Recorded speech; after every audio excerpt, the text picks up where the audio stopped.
Olá, hoje é notícia na noite informativa. Comissão de inquérito, a queda do muro da piscina olímpica, culpa o empreiteiro e o fiscal pelo incidente.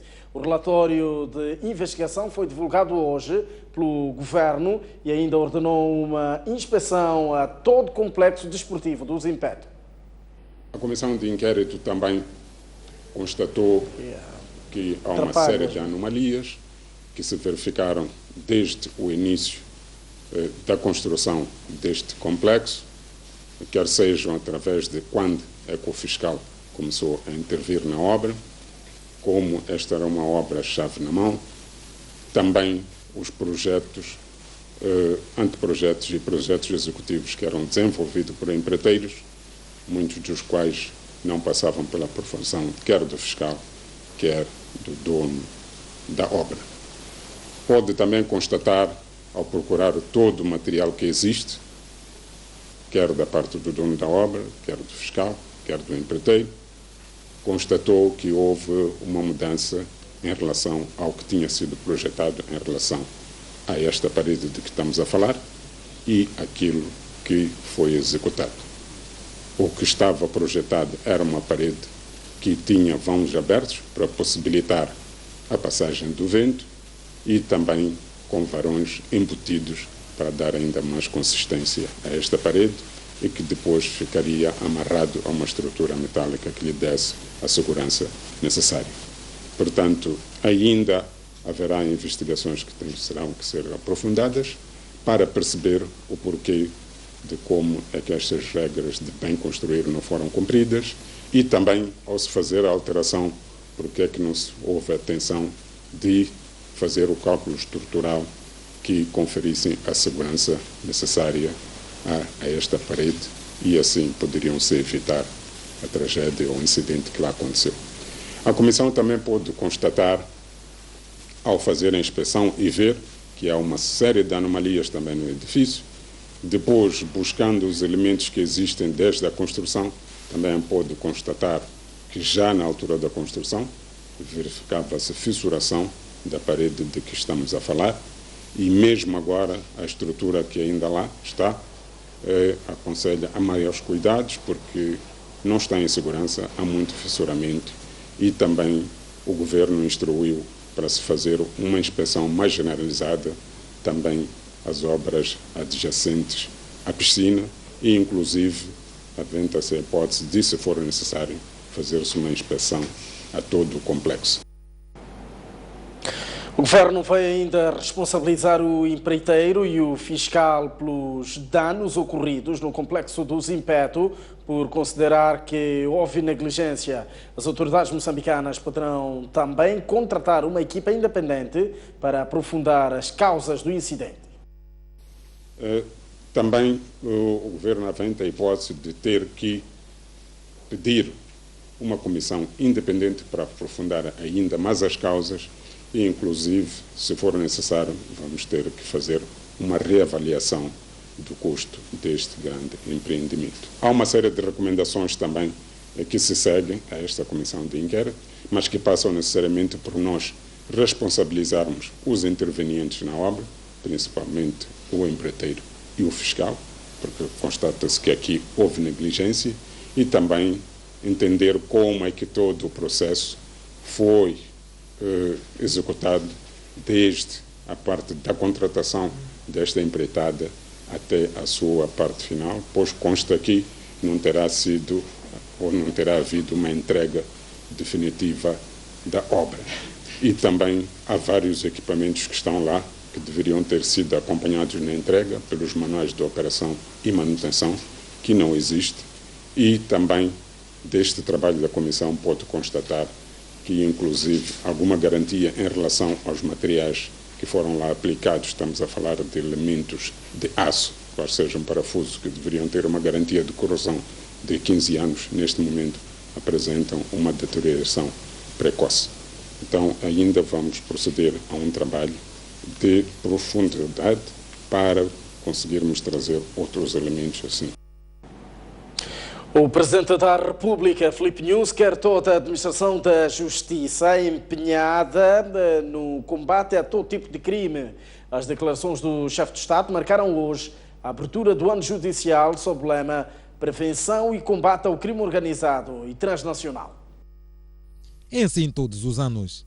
A administração da Justiça junta toda a família para marcar a abertura do ano judicial.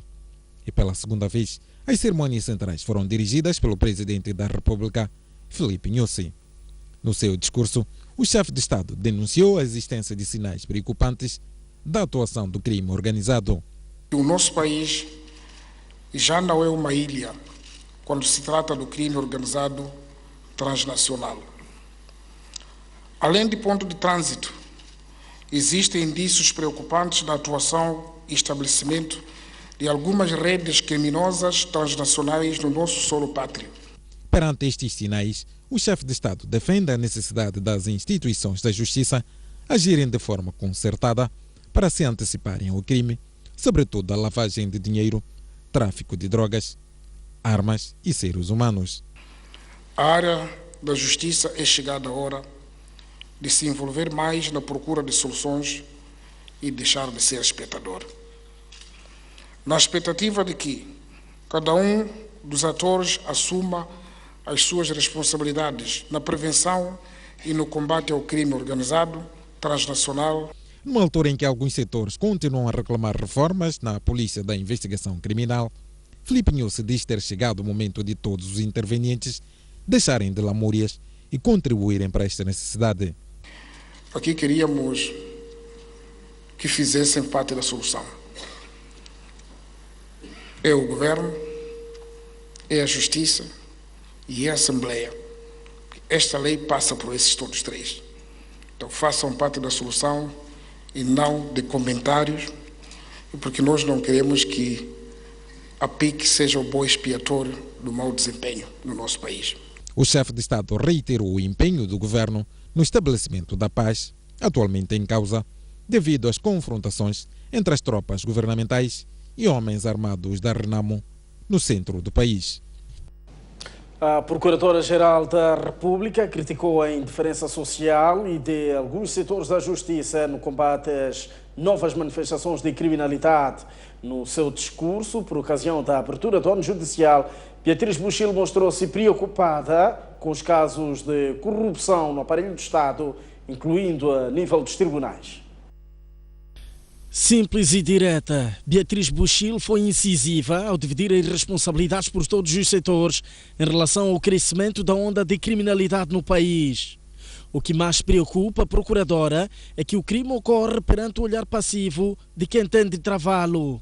É comportamento de indiferença o daquele que assiste uma morte violenta na via pública e limita-se a tirar fotografias para alimentar as redes sociais. Nada o faz, não colabora com a investigação. Ou de quem arrenda um imóvel a desconhecido sem preocupação de saber mais sobre o inquilino. Ou de quem assiste um vizinho a enriquecer-se espantosamente em 2 ou 3 semanas e não se questiona sobre o advento deste milagre, entre outros. Estes são os exemplos de situações aparentemente de inocência, mas nocivos porque favorecem a atuação do crime organizado. Num discurso pouco característico, Beatriz Buchil manifestou preocupação com a prevalência de casos de corrupção no aparelho do Estado. Precisa a percepção pública sobre consideráveis índices de corrupção nas instituições públicas, incluindo no seio das magistraturas, dos advogados e das polícias, fato que infelizmente encontra eco devido à atuação de alguns colegas que comprometem todo o esforço coletivo de estabelecer a confiança dos cidadãos nas instituições públicas. Este é um desafio que devemos enfrentar com tenacidade, como sociedade, porque também faz parte do crime organizado. No que diz respeito aos tribunais, o presidente do Tribunal Supremo revelou que 7 juízes foram afastados ano passado por irregularidades diversas.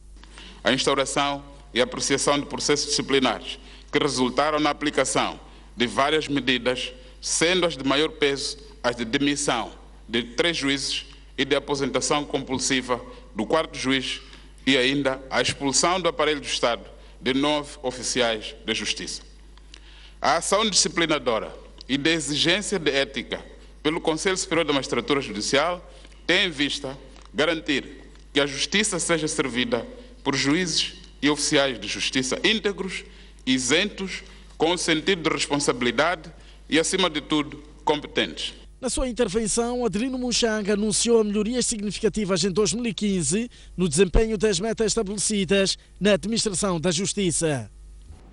O bastonário da Ordem dos Advogados lançou duras críticas ao governo, a quem acusa a falta de vontade política para introduzir as reformas necessárias para que a Polícia de Investigação Criminal seja mais ativa. No seu último discurso como bastonário, Tomás Timbana acusou ainda o Executivo de continuar a ser surdo e mudo perante o clamor da sociedade em matérias de justiça. A PIC tem muitos problemas, isso todos nós sabemos. Sabemos também que não é só tirando a PIC do Ministério do Interior que esses problemas se resolverão. Não obstante, a sua subordinação ao Ministério Público é essencial para que ela exerça melhor o papel de seu auxiliar. A sua existência faz mais sentido como polícia judiciária, com recursos humanos capacitados, liderada por um magistrado bem equipada, valorizada e com agentes regularmente avaliados. O combate à criminalidade, que todos nós gostaríamos que fosse coroada de mais êxitos, passa também por aí. Segundo exemplo, as dificuldades do setor judicial são conhecidas.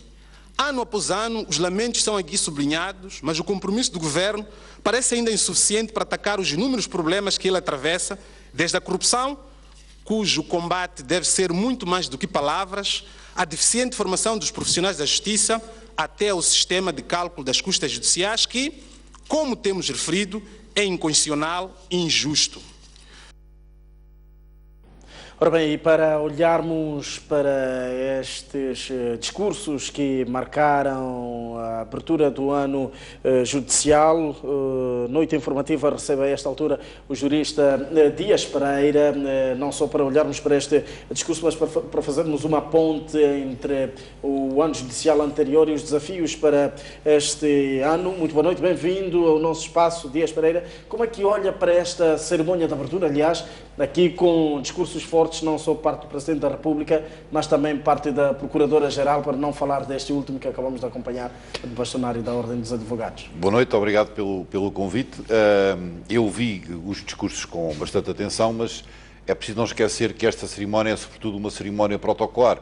Esta cerimónia tem fundamentalmente como objetivo assinalar o início do ano judicial. Sim. É verdade que nos últimos tempos, e isto é assim em todos os regimes onde existem este tipo de cerimónias, por vezes isto é aproveitado para fazer as lamentações, como alguém dizia há bocadinho e muito bem, e como o Sr. Presidente da República também dizia, façam parte da solução, não façam parte dos problemas. Os problemas, eu diria, estão praticamente todos diagnosticados. O que é preciso fazer é comumente aceite. Nós temos um Código de Processo Penal, por exemplo, para entrar no tema da corrupção e do crime transnacional. Nós temos um Código de Processo Penal que foi feito num tempo em que não havia nem telefones, nem telemóveis, nem bancos, muito importante, nem televisão, nem imprensa livre. Portanto, não quer dizer que o Código seja exatamente o mesmo desde 1886, não é, teve alterações, mas é verdade que o Código, nos tempos atuais, já não dá vazão às necessidades. Mas eu gostei muito de ouvir a Sra. Procuradora-Geral da República que disse: agarremo-nos àquilo que temos. Porque é verdade que, hoje em dia, para combater este tipo de criminalidade, trata-se sobretudo de tratar informação.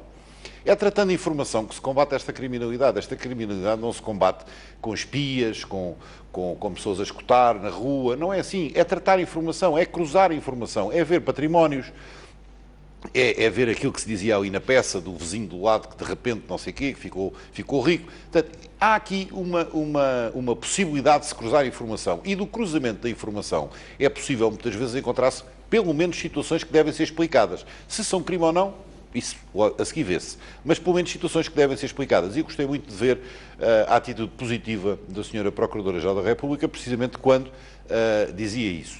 Em relação ao discurso do bastonário, é evidente que a PIC não devia estar debaixo da alçada do Ministério do Interior.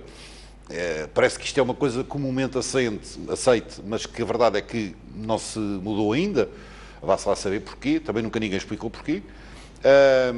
Eu julgo que a própria PRM tinha algumas necessidades de reestruturação e do seu funcionamento, como já vimos aqui, ao nível das prisões fora de flagrante delito, das exibições dos presos, dos problemas do alarme social que tudo isso causa. Portanto, também há ali coisas que deviam ser mexidas. Devia haver um procurador do Ministério Público em cada esquadra que imediatamente controlasse tempos de detenção, situações de detenção, por exemplo.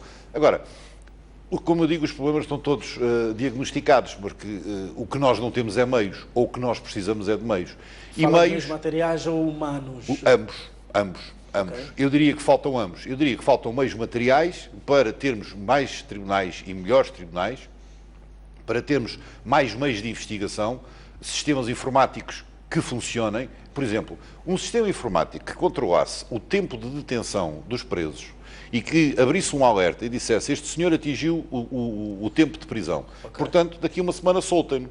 Um sistema que fizesse isto tirava da cadeia, se calhar, 10% da população. Se calhar, 10% da população. Isto é uma questão de meios. Isto, portanto, não é uma questão de leis, é uma questão de gestão. O sistema precisa de ser aprimorado ao nível da gestão dos meios que existem. É preciso ter muita prudência, muita cautela de não cair na deriva de termos tribunais especiais para tudo e por nada. Temos tribunais especiais para a corrupção, temos tribunais especiais de execução de penas, temos tribunais especiais de tudo e mais alguma coisa, mas a verdade depois é que nos tribunais comuns não temos meios. E apesar disto, já agora é um dado pelo qual a Justiça moçambicana se deve orgulhar, o senhor Presidente do Tribunal Supremo dizia-nos que a pendência processual tinha baixado, o tempo de pendência processual tinha baixado de 1 ano e 6 meses para 1 ano e 3 meses. Eu posso dizer, por exemplo, que em Portugal, neste momento, isto são 3 anos e meio. Portanto, posso dizer que Moçambique, neste momento, tem indicadores de justiça francamente melhores do que, por exemplo, Portugal. Agora, o que eu não sei é que, se formos ver quanto tempo leva um recurso no Tribunal Superior de Recurso ou no Tribunal Supremo, eu já não sei como é que vai ficar esta média. Porque aí eu sei o tempo que leva em Portugal, mas aqui em Moçambique, por aquilo que eu tenho visto, por exemplo, naquele caso do CFM, vimos aquele recurso, daquele processo lá há cerca de 10 anos, não é? Sim. Portanto, se calhar a estatística no imediato tem destas armadilhas, tem destes truques, não é? Portanto, a nível, por exemplo, da pendência, também o Sr. Presidente do Supremo se regozijava com a circunstância de a pendência processual ter diminuído 5%. Salvo erro, o número de processos pendentes baixou para 130 mil processos. Salvo erro, foi este o número que ele deu. Posso dizer que em Portugal, por exemplo, para 10 milhões de habitantes, esta pendência processual é, neste momento, de 1.800.000 processos. Okay. Porque é quase 2 processos por cada 10 habitantes. O número em Moçambique está muito longe disso. Portanto, a justiça moçambicana não está, de repente, e por alma de alguém, completamente em crise e totalmente errada. É uma justiça que funciona, é uma justiça que evoluiu muitíssimo bem, se tivermos nomeadamente em conta que nos últimos 20 anos, ou melhor, que há 25 anos atrás não havia um único juiz de direito, porque enfim, pelas opções que foram assumidas pelo legislador a seguir à criação do país, e nós só começámos a ter juízes licenciados em direito há 20 anos. E quem construiu todo este edifício de justiça que é hoje, ao nível da gestão, são estes homens e estas mulheres. E são eles que merecem o aplauso de trazer a coisa, de trazer o sistema onde ele está. Sempre, como eu digo, sempre, até porque o homem é ambicioso por natureza, sempre com a perspectiva que há coisas que de facto podem ser melhoradas. Há muitas coisas que de facto podem ser melhoradas. Já não é ao nível da lei. Eu diria que nós temos sempre a tendência a dizer que o que faz falta é uma lei que, não sei o quê. Muitas vezes não é uma lei que faz falta. Uma vez o que faz falta é cumprir a lei que há.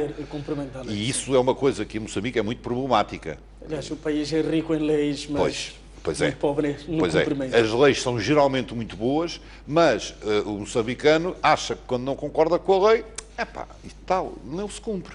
É isto que acontece. Ainda hoje alguém dizia aqui nesta antena, por exemplo, que a nível da simplificação e da desburocratização de processos, que é possível, por exemplo, eu chegar ao tribunal com um determinado documento que não está autenticado, mas levo o documento, levo o original, levo uma cópia e o funcionário do tribunal autentica que a cópia está conforme o original e o processo entra, e o documento entra no processo. Parece que isto é muito difícil de fazer hoje em dia nos tribunais. Portanto, eu tenho mesmo que ir ao notário, mas a lei diz que eu posso fazer isto nos tribunais. Portanto, assim como é esta, há imensas pequenas coisas que chocam na concordância. Ora, a lei não é uma coisa democrática, ou melhor, democrática neste sentido que a gente só cumpre quando concorda. A lei é uma coisa que deve ser cumprida por toda a gente.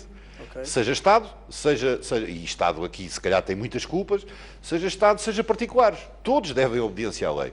E não é lícito que alguém diga eu não cumpro a lei porque não concordo com ela. Mas também há outro fator que é preciso ter em conta, que é o desconhecimento da lei. Não se compreende, no ano das tecnologias da informação, em que o número de telemóveis por moçambicano é, se calhar, um dos mais altos da África, como sabemos. Que toda a gente tem 1, 2 telefones e smartphones, então toda a gente praticamente tem smartphones. Não se consegue compreender como é que ainda hoje não existe um sistema de Boletim da República eletrónico que permita a consulta do Boletim da República do dia, onde vêm as leis publicadas, e sobretudo como é que não existe uma base de dados, que hoje em dia é um negócio que é explorado por empresas privadas, como é que não existe uma base de dados que seja acessível aos utilizadores das leis, advogados, juristas de ministérios, juízes, procuradores do Ministério Público. E quando eu quero encontrar uma lei, tenho sempre pedir um favor a alguém. E às vezes a mais do que uma pessoa. E isto não se compreende. Portanto, atenção, o cumprimento da lei tem a ver, primeiro, com esta lógica de concordância e não concordância. Segundo, com a disponibilidade da própria lei. Isto é uma coisa que devia ser muito, muito rapidamente, até porque estamos a falar cada vez mais de cidadania. O olhar da cidadania vai crescendo sobre as instituições e a maneira como a cidadania se exerce é também o fazê-lo de uma forma responsável. E uma forma responsável pressupõe saber as linhas com que se cose, ou seja, as leis que se aplicam. Em vez de falar por ouvir dizer, fala-se com conhecimento de causa. Isso podia melhorar muito o olhar da cidadania sobre as instituições. Infelizmente, os crimes acabam sendo o termômetro para a medição do funcionamento da máquina da justiça. E em Moçambique acaba surgindo até um ditado de que a polícia prende e os tribunais soltam, muitas vezes até longe do conhecimento desta lei. Estaríamos aqui perante uma situação de falta de combinação destes elementos que... Há falta de combinação e há, sobretudo, o erro, que já falámos aqui uma vez, da mediatização da ação policial. A ação policial não pode ser mediatizada ao nível da apresentação pública dos condenados em fila, dos detidos em fila, como se de condenados se tratassem, porque não são condenados. Simplesmente não foram julgados ainda, nem sequer acusados. Portanto, eles não são condenados. Ora bem, portanto, quando chegam cá fora, se por acaso foram soltos, primeiro, porque foram presos fora de flagrante delito, porque não havia fundamento para a detenção, porque prestaram caução, por todas as razões e mais algumas que permitem que eles aguardem o julgamento em liberdade, até porque a prisão preventiva é a exceção. Quando eles chegam cá fora, a polícia diz, isto é de trabalho para os prender e agora estão aí fora. Mas isto não é assim. Quem tem que os julgar e mandar prender são os tribunais. E a polícia não precisa do protagonismo, não deve ter o protagonismo de se substituir, porque a polícia não é um poder, é um agente auxiliar do Poder Judicial e não um poder em si mesmo. Se não entrar por este caminho, talvez depois a voz social não nos leve a situações destas, portanto, que acontecem com muita frequência. Fulano foi preso, já anda aí, não sei o quê, não sei como é. Está bem, mas foi julgado. Mas havia matéria para o prender, mas ele foi acusado de alguma coisa, e de facto isso já ninguém vai perguntar.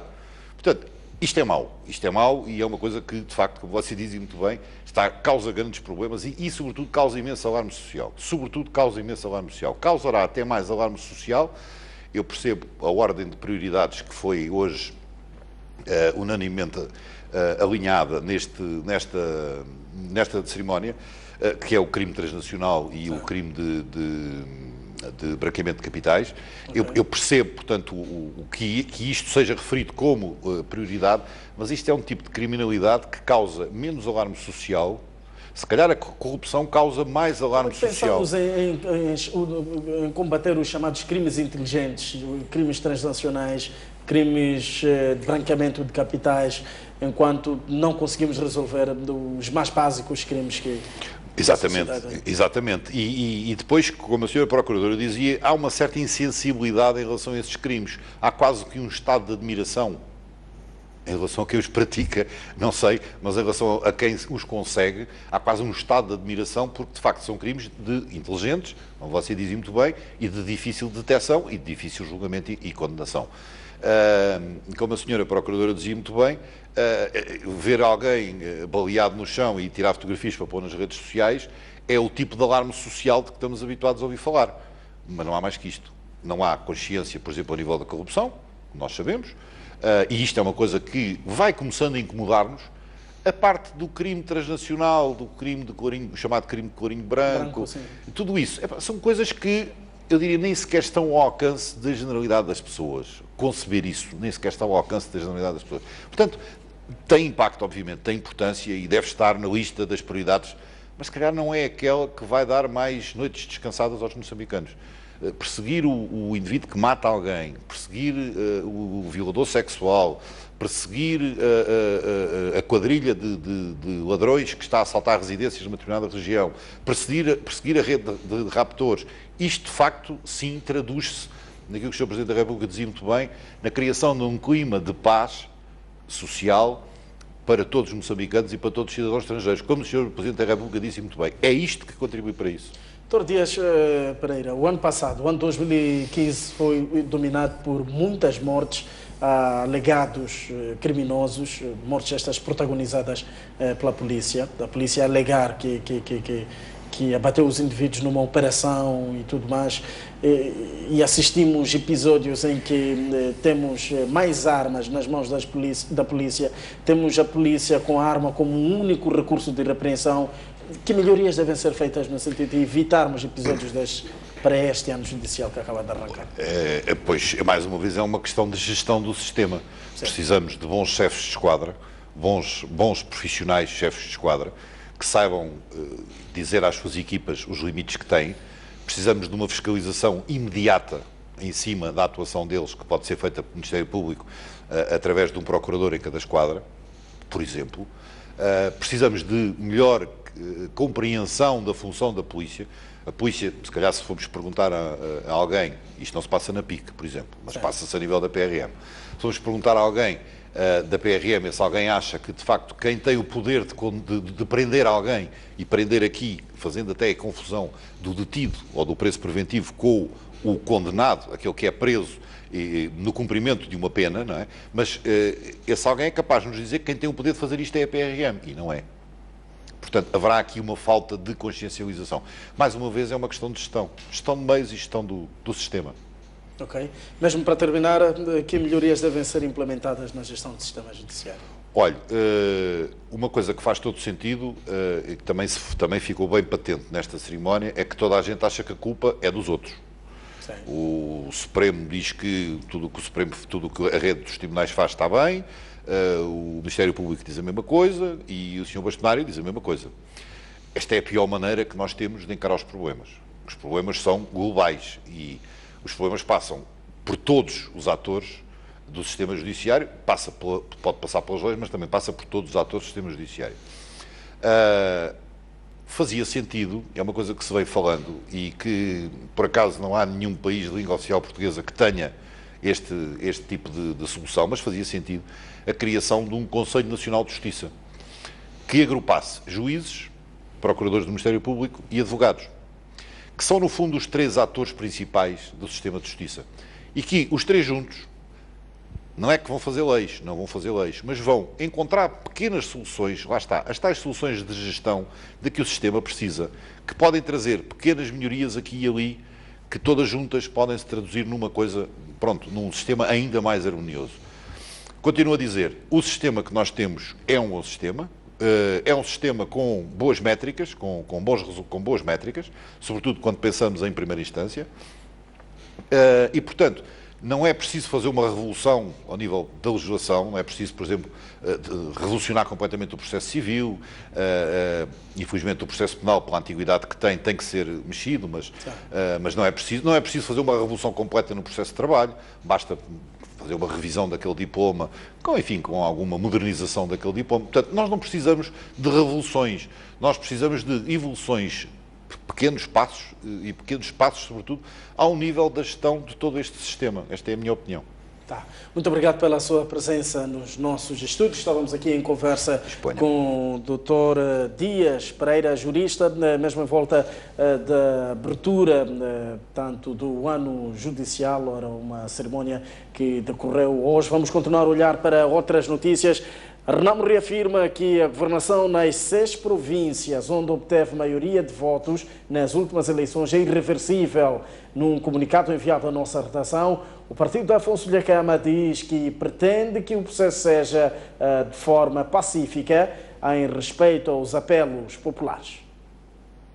Depois de dizer que só aceita o diálogo após implantar o seu governo nas 6 províncias onde teve maior número de votos, Afonso Dhlakama acusa o governo de combater as populações que votaram na Renamo. A presidência da Renamo apela ao governo da Frelimo e às Forças Armadas de Defesa de Moçambique para que se abstenham de hostilizar as populações das províncias a serem governadas pela Renamo e cessem as ofensivas militares na tentativa de assassinar o seu líder, de modo a se evitar a deterioração da já precária situação político-militar do país. Renamo diz ainda que tem assistido a uma movimentação de grandes contingentes das Forças Armadas de Defesa de Moçambique e de armamento pesado do sul para o centro e norte do país. Tem também conhecimento do treinamento em solo pátrio de militares moçambicanos por instrutores norte-coreanos, tudo com o objetivo de inviabilizar o início da governação da Renamo a partir do mês de março.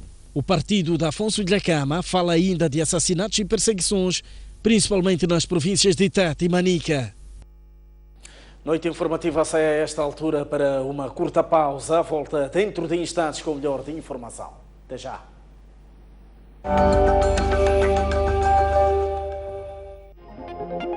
Já pode ler o jornal do País quando quiser e onde estiver. Quer saber como? O primeiro passo é ter a aplicação O País. Continua com dúvidas? Uma app é uma ferramenta que permite ter acesso a vários serviços do seu dispositivo móvel de forma integrada. Agora aceda à sua App Store ou a Play Store e faça o download de O País. Dessa forma, poderá aceder a uma versão digital do jornal. Assim, não deixe de acompanhar todas as edições do jornal. O País. A verdade como notícia.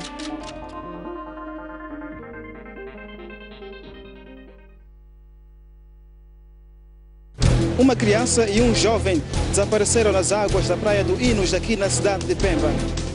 Combate ao crime é a palavra de ordem da chegada do líder da Renamo à cidade portuária de Natal. Davis Mango deixou ficar as seguintes considerações. A partir da cidade da Beira e com imagens de Manel Chicava. No interior desta viatura seguiam 4 ocupantes. A reunião que aprovou a primeira Constituição da República. Bairros periféricos das cidades de Maputo e Matola. A alma do magistrado calou-se precisamente neste local. As notícias do país cabem todas aqui.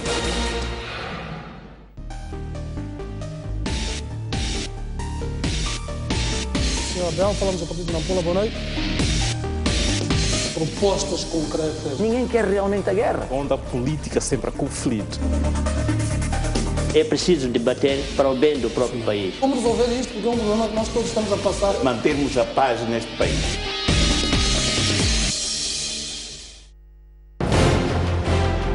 Um mundo sem referências é um mundo sem norte.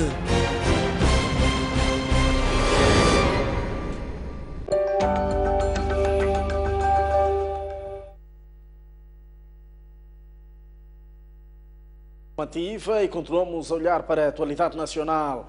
A MCL, Vodacom e Movitel bloquearam hoje 1 milhão de clientes que ainda não registaram os seus cartões. A medida resulta de um decreto-lei aprovado em 2015 que obriga os clientes a registarem os seus números de telefone celular. As 3 operadoras apelam aos subscritores a regularizarem a sua situação o mais urgente possível, junto de um estabelecimento autorizado. Refere-se que, no princípio deste ano, as operadoras deram um prazo aos seus clientes para o registro, tendo chegado a prorrogar. 27 cabeças de gado bovino morreram no distrito de Govuro, em Inhambane, devido à fome e seca, tanto devido à fome e sede provocada pela falta de chuva. Paralelamente, o distrito perdeu cerca de 10 mil hectares de culturas diversas. São já contabilizadas 27 cabeças de gado bovino que morreram desde o ano passado no distrito de Govuro devido à fome e à sede. As autoridades da agricultura naquele distrito dizem haver um trabalho para apurar os números reais e admitem a hipótese de haver mais animais mortos cujo registro não chegou aos serviços de pecuária. Confirmamos o número de 27, é o número que recolhemos da Associação dos Criadores de Govuro. Sim, mas ainda há um trabalho que a associação, junto com o setor de pecuária, ainda estão a fazer lá no terreno. Okay. Admite a hipótese deste número ser maior? Sim, admito. Paralelamente a isso, o distrito perdeu cerca de 10 mil hectares de culturas diversas, com destaque para milho e amendoim, e as regiões ribeirinhas são para já a única alternativa para a prática da agricultura. Estamos a mobilizar as comunidades a descerem nas baixas, estamos a operacionalizarmos os pequenos sistemas de rega que temos cá no distrito, em número de 3. E também estamos apostados na componente de pecuária, muito mais para os animais de pequeno porte, falo de aves e caprino. O deputado José Catupa receia que o cenário possa piorar e que comecem a registrar-se perda de vidas humanas devido à fome. Isto a prolongar-se mais um mês ou 2 meses, a situação pode ser calamitosa mesmo. Quer dizer, ela é já calamitosa, mas pode ser muito mais grave no sentido de podermos eventualmente a termos óbitos. Até agora, felizmente, em nenhuma das 3 províncias que visitamos, houve informação de óbitos originados por esta estiagem. Entretanto, temos informação de morte de gado. Esta imagem ao longo da Estrada Nacional número 1 não deixa dúvidas da situação crítica a que as comunidades de Govuro estão submetidas. Um exemplo concreto de que a falta de água é crítica nesta zona é este. Esta senhora está a tirar água da estrada, choveu um bocadinho e ela está aqui na estrada a tirar água para o uso cotidiano. Mamã, a matila eu não me tiro saco le cai. Usamos esta água para lavar e para tomar banho. A água do poço usamos apenas para beber. E por isso, sempre que chove, viemos até aqui a estrada e tiramos a água. Mas basta ir na Nhana, mamalhas. O governo provincial considera que a segurança alimentar e nutricional no distrito de Govuro é crítica, com destaque para as localidades de Jofane e Luído, onde as comunidades viviam à base de milho, peixe seco e frutos silvestres. O caudal do Rio Save está a baixar de forma drástica devido à falta de chuva. Entre janeiro e março dos anos passados, as águas daquele rio chegaram em média a 5 metros, mas este ano o caudal está apenas a 30 centímetros de profundidade. Em 2008, o caudal do Rio Save chegou a 7,5 metros, 2 metros acima do considerado nível de alerta, que é de 5,5 metros. Em 2016, não correm não mais do que pequenos fios de água com uma profundidade de apenas 30 centímetros. Uma situação que, segundo algumas pessoas entendidas na matéria, pode piorar se não chover nos próximos tempos. É a pior baixa do caudal do Save nos últimos 10 anos, num rio que por estas alturas provoca inundações, destrói culturas agrícolas e desaloja milhares de famílias nas províncias de Gaza, Manica, Inhambane e Sofala. Em 2013 e 2014, caíram 413 e 663 milímetros de chuva, respectivamente, que levaram o rio a atingir 3,3 e 4,2 metros de caudal, número que baixou drasticamente para 1 metro em janeiro deste ano, com tendências a piorar. O cenário foi diferente neste ano de 2016, porque até janeiro, estamos a falar de janeiro, dia 15, estava abaixo de meio metro. E registrou pequenas subidas em 22 de dezembro, aliás, 22 de janeiro, que subiu até 1 metro, 1,20 e que agora, estamos a falar hoje, dia 27, estamos abaixo de novo de 1 metro, o que não é normal nesta época do ano. Podemos ter cenários ainda mais críticos, termos baixos níveis de água no Rio Save, porque não está a chover tanto localmente assim como a montante. Isto pode levar a cenários de baixo nível de água no caudal do Rio Save. Mas o baixo caudal do Rio Save não afeta só as comunidades dos distritos de Govuro e Machanga, porque o regadio de Chimunda, uma infraestrutura que custou 20 milhões de dólares ao governo moçambicano, terá que fazer ginásticas para poder tirar água do rio e abastecer os mais de 1.000 hectares de terra para a agricultura. Quando as atividades de produção começarem e vermos que o nível das águas ainda é muito baixo, então nós vamos fazer o estilo umas valas que vão conduzir diretamente até a captação e para facilitar a estação de bombagem, de modo a bombar sem nenhum problema. Se a situação prevalecer com o caudal do Rio Save a menos de 1 metro, receia-se que haja intrusão das águas salgadas do mar e, com isso, perigar o abeberamento dos animais, bem como a salinização dos solos nas margens do rio. Entretanto, das mais de 6.000 famílias afetadas pela fome no distrito de Govuro, em Inhambane, 1.500 que estão em estado crítico já estão a beneficiar de assistência alimentar num programa implementado pela Joal e financiado pelo consórcio COSACA. São mais de 22 milhões de meticais disponíveis para minimizar os efeitos da seca nas localidades de Jofane e Luíto, em Govuro, que inclui assistência alimentar e provimento de água às comunidades.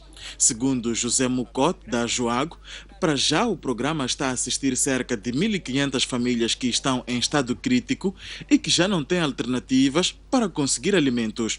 As famílias perderam 100% das culturas da campanha agrícola 2015-2016 e incluindo já desde a campanha anterior tiveram baixa produção.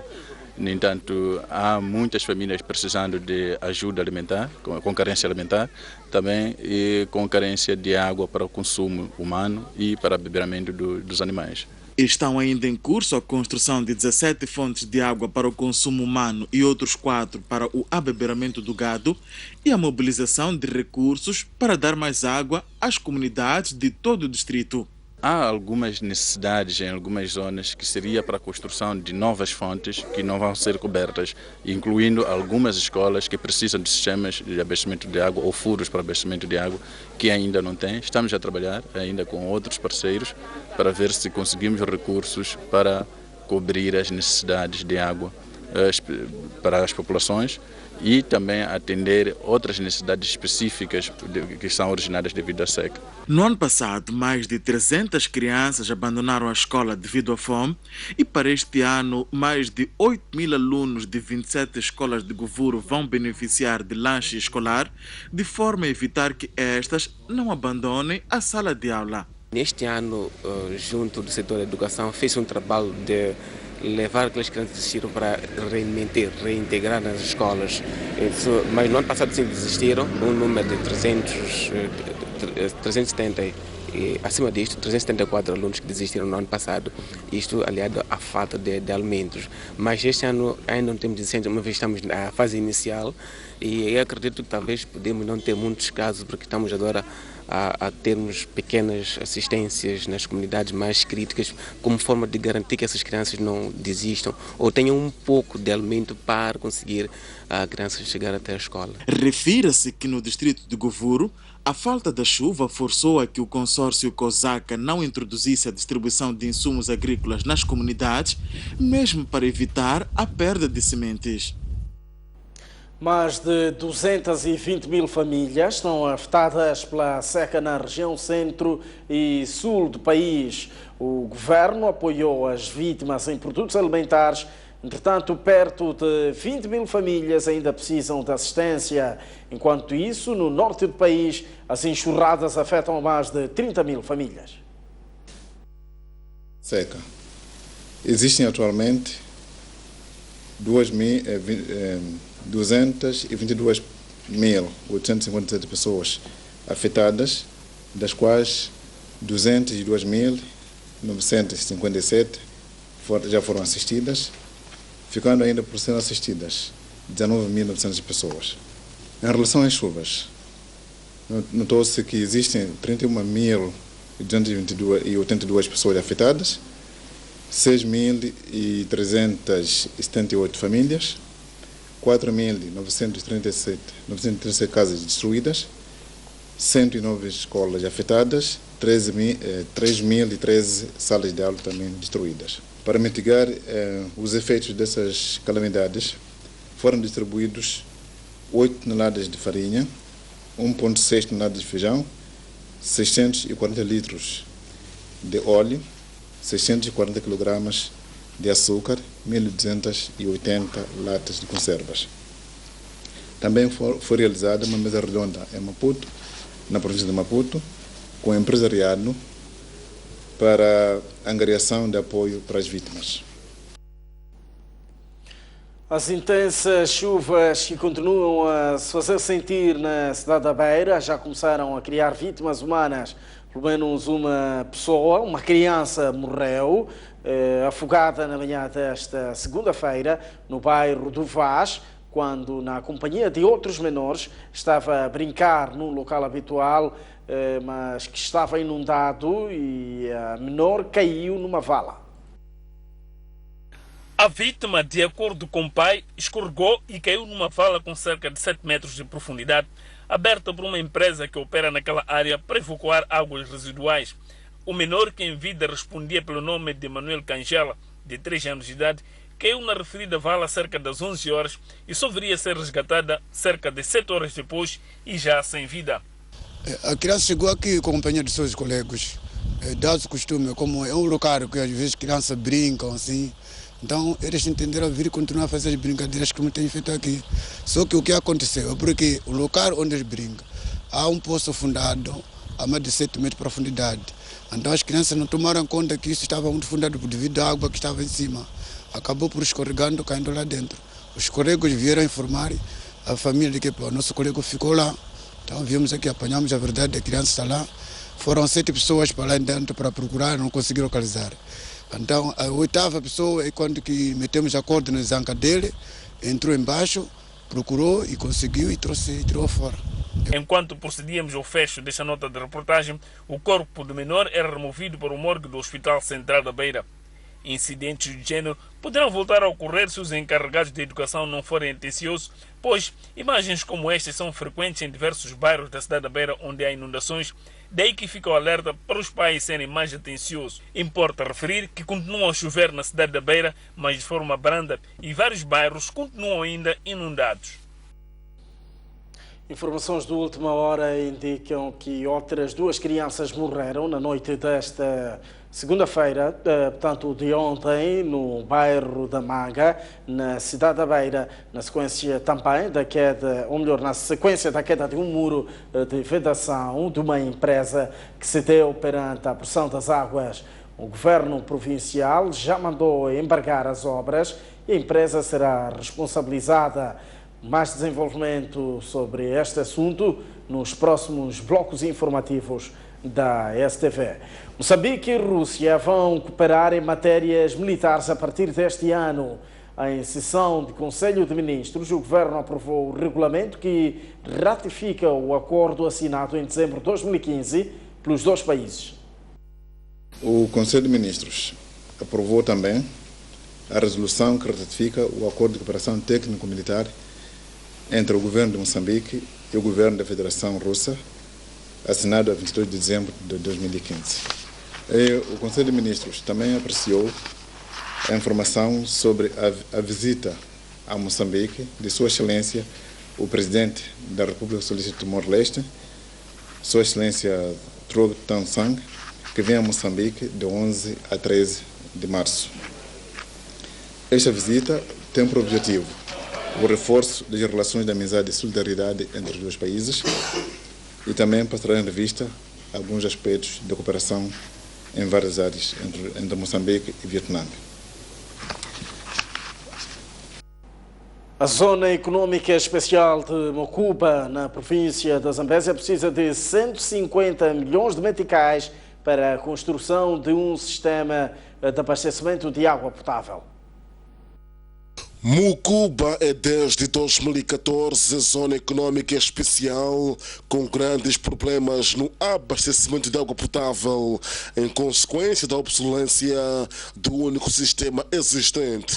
Para a construção do novo sistema são necessários 150 milhões de meticais. Com o esforço do governo em coordenação com a AIES, temos aqui uma empresa que já foi nos apresentada ontem, e essa empresa de nome Collins, e essa vai tomar a dianteira na gestão da água e que vai nos permitir consumir uma água potável, não como essa água que temos neste momento. Em termos de investimento, quando é que vai ser aplicado? Em termos de investimento, neste momento, para termos um sistema de raiz bem construído, nós precisávamos de 150 milhões de meticais e neste momento o Banco Mundial disponibilizou cerca de 5 milhões de dólares para poder responder a esta questão de água neste momento. No entanto, vários projetos empresariais estão a dar entrada em Mocuba no âmbito das zonas econômicas especial. Temos outras empresas que são as empresas dos privados e neste momento também temos um projeto em carteira, portanto em curso, numa fase de inicialização, porque é uma central fotovoltaica que vai permitir com que tenhamos mais valia em 30 megawatts para adicionar, para responder às necessidades da energia na cidade de Mocuba ou nessa zona econômica especial. O administrador de Mocuba, Félix Tiona, não tem dúvidas que com a entrada de projetos em Mocuba vai impulsionar a vida econômica da Zambésia. Notícias internacionais. A polícia francesa lançou uma operação para demolir a zona sul do campo de refugiados de Calais, no norte do país. Mais de uma centena de agentes, acompanhados de escavadoras e canhões de água, iniciaram o desmantelamento do campo de Calais, na França, autorizada na semana passada pelos tribunais. Uma operação marcada por vários incidentes, com dezenas de imigrantes e associações que rejeitam abandonar a instalação, onde vivem cerca de 3.000 pessoas. Pelo menos uma pessoa foi detida durante os confrontos que levaram a polícia a recorrer a gás lacrimogênio contra os manifestantes. As autoridades francesas afirmam-se prontas a realojar cerca de 1.000 imigrantes num campo de contentores e noutros centros de acolhimento ao longo do país. As associações alertam para a situação precária de centenas de pessoas, entre as quais dezenas de menores que fugiram do local após a intervenção da polícia. A primeira-ministra da Escócia reiterou que poderá haver um novo referendo sobre a independência daquele país se o Reino Unido decidir sair da União Europeia. O líder do Partido Nacional da Escócia afirma que o recente acordo de David Cameron com a União Europeia é insuficiente para convencer os eleitores e que a saída da Escócia do Reino Unido poderá ser uma consequência de uma vitória do não. A líder deste partido diz que quer que no dia 23 de junho o resultado seja uma esmagadora vitória em todas as regiões para que o Reino Unido continue na União Europeia. Cameron, que fez uma campanha pelo sim, afirmou ter conseguido um acordo com os parceiros europeus que responde às preocupações dos britânicos. Mas a líder do Partido Nacional da Escócia garante que é preciso fazer muito mais. Em 2014, a Escócia votou a favor da permanência do Reino Unido e agora, de acordo com as sondagens, a maioria dos escoceses quer continuar na União Europeia. Vamos a esta altura observar mais uma curta pausa. Voltamos dentro de instantes para descarregar o melhor de informação. Até já.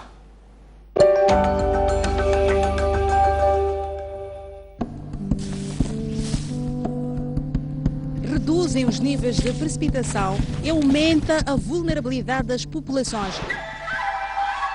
Vamos enfrentar.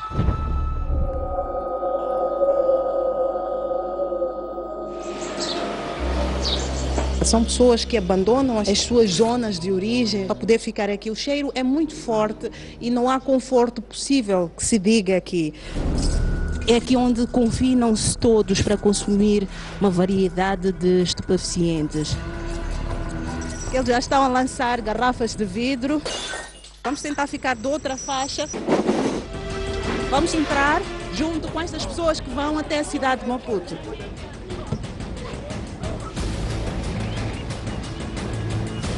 Olá, eu sou a Selma Inocência, junte-se a mim no Grande Plano, aqui na STV.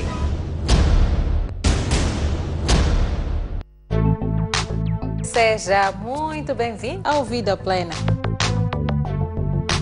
Olá, paz. Ninguém jamais odiou o seu próprio corpo. Há quem diga que quem casa quer casa. Há muita gente que, infelizmente, pertence ao partido de adiamento. Tenha certeza que precisamos da presença da paz. Será que o mesmo acontece quando falamos de reconciliação? Há muita gente que até diz que Moçambique está em paz. Há muita gente que diz vamos buscar a paz.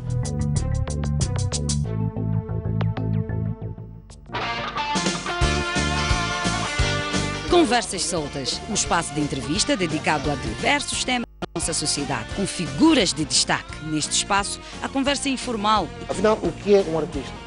O artista é um pensador, é intelectual. A poesia que lhe encontra. Sim, eu já escrevo desde os 13 anos. É uma luta diária. A questão técnica tem um desafio muito grande. Todos os sábados, não perca. Um país sem ídolos é um país sem referências.